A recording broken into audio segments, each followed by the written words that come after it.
transtorno do espectro autista, doutora? Bem, é um transtorno do neurodesenvolvimento em que o indivíduo vai ter dificuldade na comunicação, na interação com o outro, na reciprocidade social, também vai ter alterações comportamentais relacionadas à rigidez, interesses restritos, pode ter movimentos estereotipados, né? E o quadro, ele precisa ser bem completo para que se chame de autismo, né? De transtorno do espectro do autismo. Fatos isolados, características isoladas não são suficientes para fechar diagnóstico, certo?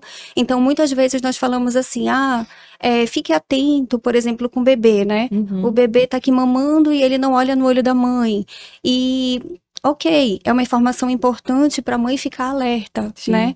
Mas também lembrar que esse fato isolado não vai fazer do filho dela autista, certo? Então precisa realmente ter cuidado com isso, carinho e ter uma visão de acolhimento para conseguir dar essa informação para os pais. Perfeito. Então precisa ter características específicas, tanto na interação, né? Eu falo na linguagem expressiva, quanto na receptiva e no comportamento em geral. Então, são várias características, como você bem falou, né, doutora? São várias. E o início das características, né, desse quadro, ele precisa ser precoce. Então, a precocidade é um dos marcos do transtorno do neurodesenvolvimento em geral, certo?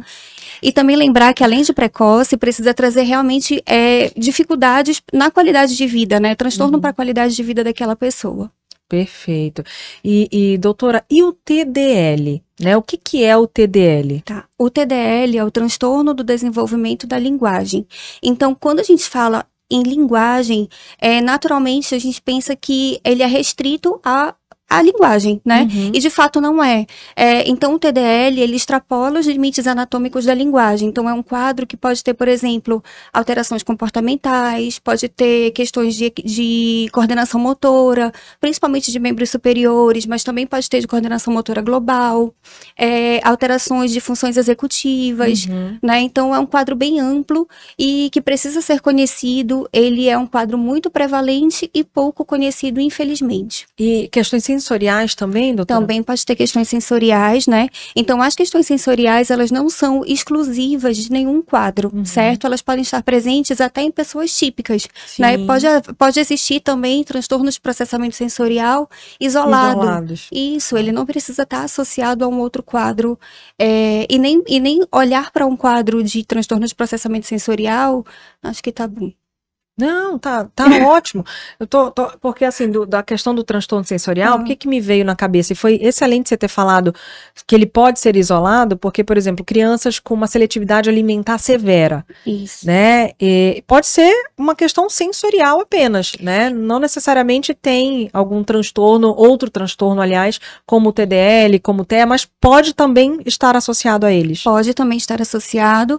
E assim, é importante você ter falado sobre seletividade alimentar, porque ela pode ser realmente uma característica sensorial, mas ela também pode ser uma característica relacionada ao desenvolvimento da respiração daquela criança, né? Ao padrão respiratório.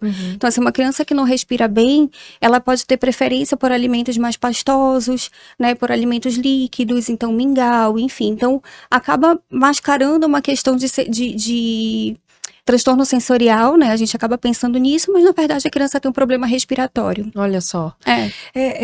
Na verdade, eu tinha até colocado aqui, porque com certeza tem mães, pais se perguntando o seguinte: mas por que uma otorrinolaringologista? Porque a foniatria, inclusive já foi pauta aqui, ela é muito desconhecida, que é essa atuação do otorrino no desenvolvimento infantil e na ajuda do diagnóstico